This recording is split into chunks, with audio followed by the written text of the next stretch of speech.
नमस्कार दोस्तों, स्वागत है आप सभी का एक बार फिर से हमारे चैनल आध्यात्मिक ज्ञान पर। नमस्कार दोस्तों, ओम नमो भगवते वासुदेवाय नमः। चैत्र मास के शुक्ल पक्ष की एकादशी को कामदा एकादशी मनाई जाती है। इस दिन भगवान श्री विष्णु की पूजा अर्चना की जाती है। इस एकादशी को भगवान विष्णु का उत्तम व्रत कहा गया है। कामदा एकादशी का संस्कृत में कांदा का अर्थ होता है जो मांगा जाए उसे देना। इसी कारण से कामदा एकादशी का व्रत पूरी श्रद्धा और भक्ति के साथ रखा जाता है। मान्यता है कि जो व्यक्ति कामदा एकादशी का व्रत श्रद्धा और विश्वास के साथ रखता है उसके जीवन की सभी मनोकामनाएं पूर्ण हो जाती हैं। इसलिए इस व्रत को बेहद खास माना गया है। रामनवमी के बाद ये पहली एकादशी होती है। कामदा एकादशी को फलदा एकादशी भी कहते हैं। चैत्र मास में भारतीय नव संवत्सर की शुरुआत होने के कारण यह एकादशी अन्य महीनों की अपेक्षा और अधिक खास महत्व रखती है। शास्त्रों के अनुसार जो मनुष्य कामदा एकादशी का व्रत करता है वह प्रेत योनि से मुक्ति पाता है। मान्यता है कि इस दिन भगवान विष्णु की पूजा करने सभी देवता, गंधर्व और सूर्य देव की पूजा का फल भी प्राप्त हो जाता है। तो आज की इस वीडियो में हम चैत्र मास की कामदा एकादशी के बारे में बात करेंगे।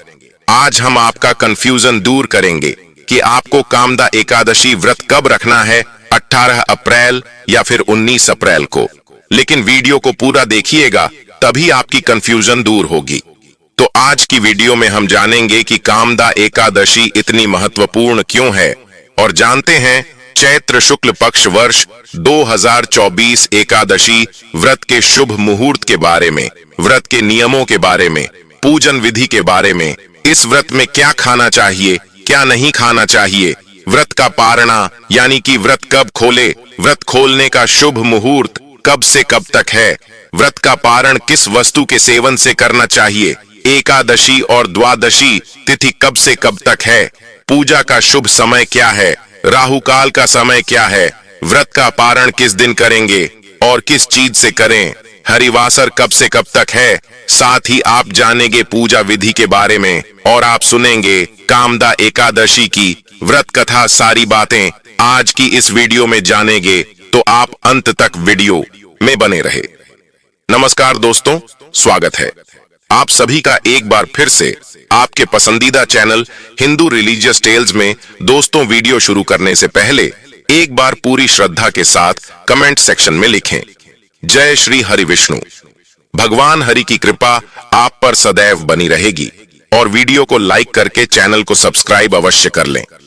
दोस्तों, विष्णु पुराण में कहा गया है मनुष्य को एकादशी के दिन कभी भोजन ग्रहण नहीं करना चाहिए, बिल्कुल भी नहीं करना चाहिए। विष्णु धर्मोत्तर ग्रंथ में तो यहाँ तक लिखा है ब्रह्मचारी, गृहस्थ, वानप्रस्थ अथवा यदि जो कोई भी हो, एकादशी में भोजन करने पर गोमांस भोजन के बराबर होता है। तो सिर्फ कुछ संदर्भ है जो अभी हमने आपको बताया। इस प्रकार के हमारे शास्त्रों में अनेक स्थानों पर प्रमाण मिलते हैं जिसमें एकादशी तिथि के दिन किसी भी प्रकार का अन्न भोजन नहीं लेने के लिए कहा गया है। इसलिए 8 वर्ष की आयु से 80 वर्ष की आयु के सभी मनुष्यों को अपनी क्षमता अनुसार एकादशी व्रत का पालन अवश्य करना चाहिए। दोस्तों, एकादशी व्रत साल में कुल 24 बार और महीने में 2 बार आता है। हर महीने पूर्णिमा के बाद की कृष्ण पक्ष और अमावस्या के बाद की शुक्ल पक्ष तिथि को एकादशी मनाई जाती है। माह में 2 एकादशियां होती हैं, अर्थात आपको माह में बस 2 बार और वर्ष के 365 दिनों में मात्र 24 बार ही नियम पूर्वक एकादशी व्रत रखना है। हालांकि प्रत्येक तीसरे वर्ष अधिक मास होने से 2 एकादशियां जुड़कर ये कुल 26 होती हैं। कृष्ण पक्ष में आने वाली एकादशी में व्रत करने से पूर्वजों और पितरों का आशीर्वाद प्राप्त होता है। वंश की वृद्धि के साथ संतान सुख की प्राप्ति भी होती है। इसी प्रकार शुक्ल पक्ष को पड़ने वाली एकादशी को व्रत करने से पितृमातृकाओं एवं मातृमातृकाओं को प्रसन्नता होती है और उन्हें मुक्ति मिलती है।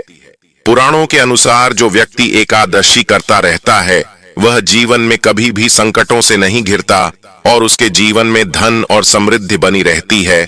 ऐसे ही चैत्र महीने के शुक्ल पक्ष की एकादशी तिथि के दिन कामदा एकादशी का व्रत रखा जाता है। कामदा एकादशी के व्रत करने से और कथा सुनने से वाजपेय यज्ञ का पुण्य मिलता है।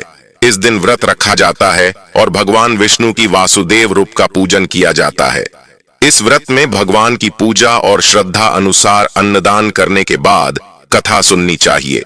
कामदा एकादशी व्रत की कथा सबसे पहले भगवान श्री कृष्ण ने धर्मराज युधिष्ठिर को सुनाई थी। तुल्य सबसे पहले काम में एकादशी की व्रत का श्रवण करते हैं, फिर उसके बाद जानेंगे काम का एकादशी की पूजा विधि, व्रत के नियम और तांबे एकादशी के शुभ मुहूर्त के बारे में, पारण कब और किस चीज से कैसे किया जाएगा। लेकिन उससे पहले अभी तक आपने वीडियो को लाइक नहीं किया है तो वीडियो को लाइक अवश्य कर दें। धर्मराज युधिष्ठिर ने भगवान श्री कृष्ण से चैत्र महीने के शुक्ल पक्ष की एकादशी के बारे में पूछा। तब श्री कृष्ण ने बताया कि ये कथा पहले वशिष्ठ मुनि ने राजा दिलीप को सुनाई थी। कथा के अनुसार एक युग में ललिता नाम की अप्सरा और ललित नाम के गंधर्व की एक जोड़ी थी। यह दोनों राजा पुंडरीक, जो किरतपुरा शहर पर शासन करते थे, उनके दरबार में अपनी सेवाएं देते थे। एक बार सभी गंधर्व राजा के दरबार में गायन के लिए गए।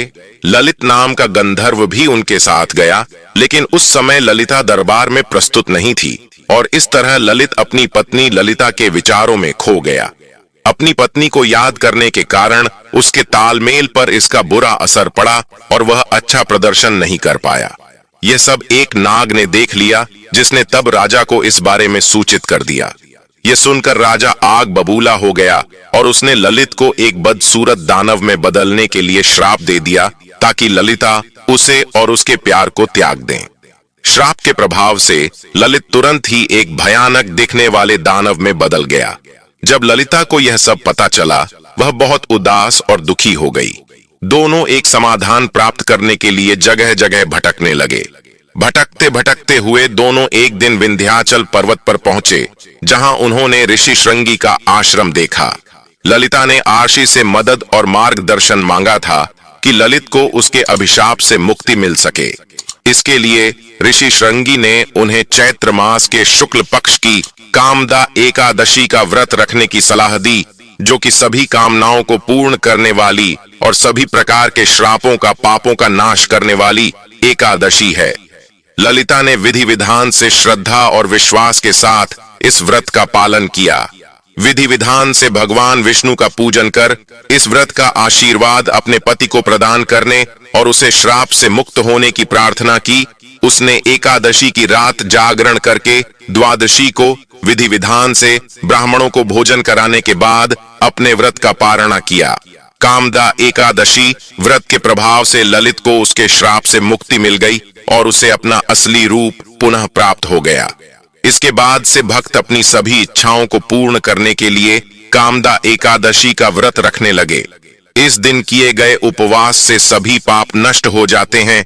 जो भक्त श्रद्धा के साथ कामदा एकादशी का व्रत रखता है, उसकी मनोकामना अवश्य पूर्ण होती है। इस दिन व्रत रखकर अपने मन को संयमित रखकर भगवान विष्णु की आराधना करनी चाहिए। भगवान श्री हरि को फल फूल तिल पंचामृत अर्पित करना चाहिए और एकादशी व्रत की कथा अवश्य सुननी चाहिए। रात में भगवान विष्णु की आराधना करें। द्वादशी के दिन ब्राह्मण देवता या किसी गरीब को भोजन कराना चाहिए, क्योंकि यह एकादशी मनोवांछित फल प्रदान करने के साथ ही पितरों को भी नरक से मुक्ति दिलाने वाली एकादशी है। इसलिए द्वादशी तिथि को पितरों के नाम से जल और तिल का तर्पण करके उनके नाम से कुछ न कुछ दान देना चाहिए। एकादशी के उपवास में चावल या अन्य तरह के अनाज का उपयोग न करने की सलाह दी जाती है। साथ ही इस व्रत को जो लोग रखने में असमर्थ होते हैं, वह अगर सच्चे मन से भगवान विष्णु का पूजन करते हुए एकादशी के दिन रात्रि जागरण करें, भजन कीर्तन करें और द्वादशी तिथि को भगवान विष्णु को शुद्ध सात्विक भोजन का, जिसमें तुलसी पत्र अनिवार्य रूप से हो, या फलों का भोग लगाएं। तब भगवान विष्णु इस प्रकार की गई पूजा को सहर्ष स्वीकार कर अपने भक्तों के सभी दुख दूर कर उनकी मनोकामना पूर्ण करते हैं। आइए अब जानते हैं एकादशी व्रत की पूजा विधि। एकादशी व्रत के दिन एक चौकी पर श्री यंत्र के साथ भगवान श्री विष्णु, भगवान श्री कृष्ण और भगवान कृष्ण के बाल गोपाल स्वरूप की मूर्ति स्थापित करें। इसके बाद भगवान के सामने घी का दीपक जलाएं और पूरी श्रद्धा और विश्वास के साथ एकादशी व्रत का संकल्प लेना चाहिए। श्री हरि को पंचामृत या जल से स्नान कराएं, भगवान को गोपी चंदन और हल्दी का तिलक लगाएं, फिर ओम नमो भगवते वासुदेवाय मंत्र का 108 बार जाप करें। श्री कृष्ण महामंत्र का भी 108 बार जाप करना चाहिए। भगवान को पंचामृत और तुलसी दल अर्पित करनी चाहिए। शाम के समय एक बार फिर से भगवान विष्णु का पूजन करें। भगवान को पीली मिठाई या फल आदि का भोग लगाएं, आरती करें और रात्रि जागरण करें। अगले दिन द्वादशी तिथि को व्रत का पारणा करना चाहिए। कामना का अर्थ होता है सभी इच्छाओं की पूर्ति करने वाली, इसलिए जो भी भक्त मनोकामना पूर्ति चाहते हो वह आज के दिन भगवान विष्णु का पूजन करके व्रत करें। इस बार चैत्र महीने के शुक्ल पक्ष की एकादशी तिथि प्रारंभ होगी 18 अप्रैल गुरुवार को शाम 5:33 से और समाप्त होगी 19 अप्रैल शुक्रवार की रात 8:05 पर। गुरुवार के दिन दशमी तिथि के नियमों का पालन किया जाएगा और 19 अप्रैल शुक्रवार को केवल एक ही दिन कामदा एकादशी का व्रत रखा जाएगा। इस दिन सभी कृष्ण और वैष्णव संप्रदाय से जुड़े लोग भी उपवास रखेंगे। अब जानते हैं एकादशी के दिन रहने वाले शुभ मुहूर्त के बारे में। इस दिन सूर्योदय होगा सुबह 6:06 पर, सूर्याशुभाष 6:45 पर, ब्रह्म मुहूर्त का समय सुबह 4:30 से 5:18 तक रहेगा। अमृत काल 8:04 से 10:02 तक का अमृत काल में भगवान विष्णु सहित महालक्ष्मी जी की पूजा अवश्य करनी चाहिए। अभिजीत मुहूर्त दोपहर 12 से 12:51 तक रहेगा। इसके अलावा राहु काल जो कि अशुभ मुहूर्त माना जाता है सुबह 10:30 से दोपहर 12 बजे तक रहेगा। द्वादशी तिथि प्रारंभ होगी 19 अप्रैल शुक्रवार की रात 8:06 से और समाप्त होगी 20 अप्रैल शनिवार की रात 10:42 पर। द्वारका कम हो जाता है। द्वादशी तिथि के शुभ मुहूर्त के बारे में सुबह 6:05 और सूर्य सुबह शाम 6:45 पर। ब्रह्म मुहूर्त सुबह 4:29 से 5:17 तक रहेगा। अमृत का सुबह 6:50 से 8:38 तक रहेगा। अमृत काल में पूजा की जा सकती है और भगवान विष्णु को भोग लगाकर दान की सामग्री का दान भी किया जा सकता है। अभिजीत मुहूर्त का समय रहेगा दोपहर 12 बजे से 12:51 तक। इसके अलावा राहु काल शुक्र अशुभ मुहूर्त होता है दोपहर 1:30 बजे से 3 बजे तक रहेगा। व्रत का पारणा हमेशा शुभ मुहूर्त में करना चाहिए। अब जानते हैं कामदा एकादशी व्रत के पारण मुहूर्त के बारे में। इस बार 20 अप्रैल शनिवार को एकादशी का उपवास खोला जाए तो उस समय रहेगा सुबह 6:06 से 8:55 तक हो सकता है। आइए अब जानते हैं एकादशी व्रत के नियमों के बारे में। दोस्तों, ऐसा कहा गया है कि इस व्रत को करने के लिए व्रत की शुरुआत दशमी तिथि के दिन से होती है। दशमी, एकादशी और द्वादशी 3 दिन का यह व्रत है। तो दोस्तों, दशमी तिथि का जो दिन का आखिरी समय होता है जबकि सूर्य अस्त होने वाला होता है तभी से ये व्रत शुरू हो जाता है। इसके बाद दोस्तों, जैसे आप जो भी भोजन करेंगे, दशमी तिथि के शाम के भोजन के बारे में बता रहा हूं दोस्तों, जिसमें कि आपको दोस्तों चावल बिल्कुल नहीं लेना है। और दशमी तिथि के दिन अगर आप गृहस्थ हैं तो जब आप आसमान में जैसे तारे उदय हो जाए उस समय पर आप अपना भोजन ग्रहण कर लीजिए। अगर आप सन्यासी हैं या विधवा है तो आप और जल्दी इस भोजन को ग्रहण करें, करीब 5 बजे के आसपास। इसके बाद दोस्तों, रात में आपको बिल्कुल भी भोजन ग्रहण नहीं करना है। आपको दशमी तिथि के दिन अपने व्रत की शुरुआत करनी है। और दोस्तों, इस दिन पर जौ, गेहूं, मूंग और शक्कर, सेंधा, नमक, काली मिर्च और घी से बना हुआ भोजन आपको ग्रहण करना है। इस भोजन को ग्रहण करने के बाद रात भर आपको उपवास रखना है, जिससे कि जब आपका एकादशी का व्रत अगले दिन शुरू हो उस समय पर आपके पेट में अनाज का बिल्कुल भी दाना नहीं होना चाहिए।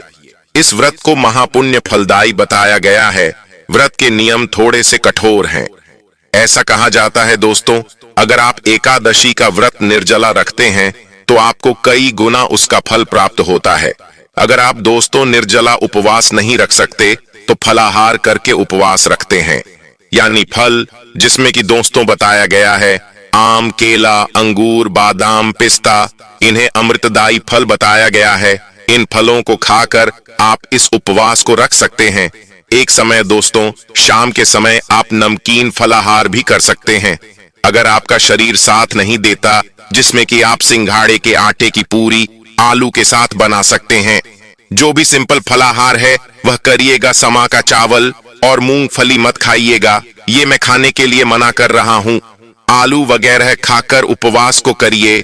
जब एकादशी का व्रत हो जाए, शाम के बाद अगले दिन द्वादशी के दिन जब आप सुबह जागते हैं, उसके बाद नहा धोकर भगवान का पूजन करिएगा। और आप इस दिन पर ब्राह्मण भोज करा सकते हैं तो ब्राह्मण भोज जरूर कराइए। नहीं करा सकते तो आप उनके खाने पीने का जो कच्चा सामान है, जिसे कि सीधा बोलते हैं, वह ब्राह्मणों को जरूर दीजिए।